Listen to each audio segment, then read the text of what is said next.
There it is. Because the man can't find a woman that is a common sense woman anymore. Well, I think instead of having common sense, women want to have dignity and respect, hence feminism. That's a mess, though. No, feminism has given us a sense of who we are and what we can achieve in the world. The women now, feminism has caused women to be old and lonely and lost. I don't think feminism is causing women to age specifically. Meaning that they're getting old with no husband, no children, and they regret it, that I had a little career. And so once that ego fulfillment is not working, they realize, I should have gotten married, I should have had children, but it's too late because a man don't want an old woman. That's not about love at all. Well, you know, it's interesting because I think a growing number of women are realizing that we can either be trad wives, as you've articulated, or we could be single and happy and partying it up with our friends. So I meet a lot of married women who look at my life and wish they could have what I have, you know, to be successful, to be on TV doing various things, and really to be cultivating the kind of community that I want to have for myself. But that's not life. That's just a false imitation of life. How's it not life? The TV thing and the party thing and the degree thing are going to fade away, and then you're going to be lonely. You know, reality is going to set in, and you're going to think, what happened? Because all that stuff is not fulfilling you. Oh, it is. It's just giving you an ego gratification, but it does nothing for the real you. Well, I was talking about my spirituality. That's why when you're alone, you feel lonely. No, I have my spirituality. Is not around. I have my community of women and fellow practitioners. Not all of them are women, but many of them are. So I have a group of people, not to mention my biological family, who love me and support me, who I see regularly. And that's what we need in our lives. We don't have to have a marriage to be happy. In fact, one of my friends, her mother was married for nearly 50 years, and they got separated. And when my friend talked to her mom about it, she said, you know, you can feel really lonely in a marriage. Right. The man and the woman feel lonely because even with the marriage, it doesn't fulfill the soul of the person. It's just two people come together to make babies, to raise a family. But the real love comes from God, of course, but it doesn't fulfill. But to be a woman and to get old and don't have that is hard for the woman. I think a lot of people want to scare women with that. They want to be like, you're going to be old one day and no man's going to want you. No, I'm hearing it from women all the time. Is that I'm waiting for the age where men stop looking at me. I mean, it's like, it doesn't even matter what I'm wearing. If I'm somewhere, men see me, they think, oh, maybe this is my shot. This is what a lot of women endure. So I don't think that the question of aging out of men's interests is really a real one. Well, men, when they're looking at you, they're not thinking, they probably think you're pretty, I guess, but they're also thinking, I want her for sex. Yeah. They're not thinking they want to marry you or anything. And that's the problem a lot of black women experience. How do you feel about that? Usually when people are looking for a long-term romantic partnership, they're looking for someone who is sufficiently white. And all of the data show this. Right, it is, but because they can't find a black woman that they know that they can be one with, they can have a family with. They're not going to have to fight with her all the time and blah, blah, blah. So they look outside of the black race because they're looking for a woman that won't be trying to be equal to the man and won't be all nasty and, you know how black women are. I mean, I know how stereotypes about black women are. And I know that white guys are the ones who invented those. What? White people have invented the stereotype of black women being sapphires, angry, we can screaming. See it for ourselves. You mean to tell me you've never seen an angry white woman? No, I'm not saying I've never seen it, but I'm saying that majority of black women are angry and out of control. And so black men There's no data on that. You made that up. I don't need data on it. I see it by myself. Common sense shows it to me, right? No, you cannot. And I hear other men say that too. They don't want a black woman because they don't want to deal with the attitude. So how do you feel with professional black men, basketball players and governors or whatever, they end up marrying non-black women? What do you think about that? I think that in many instances, what they're trying to do is move up the status hierarchy. You know, it's so easy these days for people to pretend like every relationship is about love. Most relationships are not about love, at least these ones that are supposed to be through the romantic circuit. They're often about status. But black women have money now because they got this false education thing. So why would they marry a black woman for the status. She got the same money or even more money than the white woman. Why wouldn't they marry a black woman with money for status? Status isn't just about money. It's about access. So you can be a wealthy black woman, but you can still be in places where white people won't want you there. Like what? Whereas if you are a black man with a white woman, you might find that it's a little bit easier to move through the world. You might find a little bit more social fluidity. That's what many of them are after. And the money doesn't hurt too, because they often have more money. But that doesn't exist. That's not true Yeah. about the access thing. Oh, yeah. It's absolutely true. I want to ask you about body fat. Uh-oh. You write a book about that too in your book. Sort of. It's about fat phobia. Yeah, fat phobia, yeah. Yeah. You write, it sounds or seems, and I may be wrong, that you're blaming white people that black women are fat. Mm-mm. You said it had slavery and that in the slavery days. What is happening? You said during slavery, the white people, and correct me if I'm calling you wrong, of course, because I don't have it in front of me right now. You said something like the white people made the black women fat. No, I didn't say Or that. the white women, the black women were already fat, and the white woman was not fat. No, I didn't say that either. And so they made the white skinny look beautiful, and fat black women look bad. That's not what happened at all. What are you saying with that? What I'm actually saying is that race scientists were trying to identify ways to keep race going because skin color was no longer a very good proxy, right? There was all of this sex happening between supposedly black and supposedly white populations, creating all of these light-skinned people. And so they said, okay, we need to build up our racial scientific ideas. It's not just about skin color, it's other stuff too. Yeah, it's about how much they eat.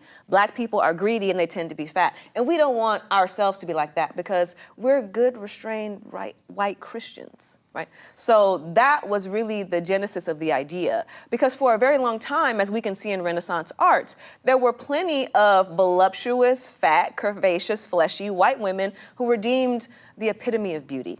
You look at the work of Peter Paul Rubens or Titian or Michelangelo. I mean, there's so many different artists who were drawing fleshy, beautiful white women. You can see that now if you go down to Alabama. Okay, they're still drawing them. You're going to see some fat white women down there too. They had a smorgasbord. Stop it. And so you're going to see fat white women and fat black women go up to that smorgasbord line 8 times. And all of them are worthy of big as a respect. house. No matter what their size. They That's black the and main white point. though. Yeah, okay, well fine, yeah. So fat black women didn't come from white people. No, fat black women have always existed, and Right. fat black women will always exist. It's funny too, when I read that, I reflected, and when I was growing up, before the Civil Rights Movement again, I don't ever remember seeing fat black women, either old or young. And as a matter of fact, all of my girls, the girls I dated, they had amazing bodies. No, I'm just saying that slavery, white people didn't make fat black women. Because in the good old days when blacks was in charge of their own life, they knew that fat was a health issue. You know? And that's why they lived longer too, because they didn't get fat, one of the reasons, right? Because they knew that fat can cause high blood pressure, it can cause other disease. And so even without being told by some white man, they took care of themselves. So I don't even remember seeing fat black women until I went to the city, up to Indiana and Chicago and those places. And that's when those women were fat up there. Yeah, I mean, you could be any size and be healthy. Being No, thin but doesn't being make you fat healthy. is not healthy. You can absolutely That's be a why fat, those healthy women person. lived long, because they were not fat. Are you trying to suggest that the life expectancy of black women is decreasing since you were born? Because I feel like that's not true. Yeah, and those fat ones. No, there's no evidence of that. Yes, they do. They have high blood pressure. No. They have heart attacks. No. They can't walk as fast. So now, And they stay hungry. a lot of this is based on folk medicine, and unfortunately, even the actual medical industry reproduces these ideas. This is false. The whole idea about obesity relies on something known as body mass index, or BMI, and this was invented by an astronomer.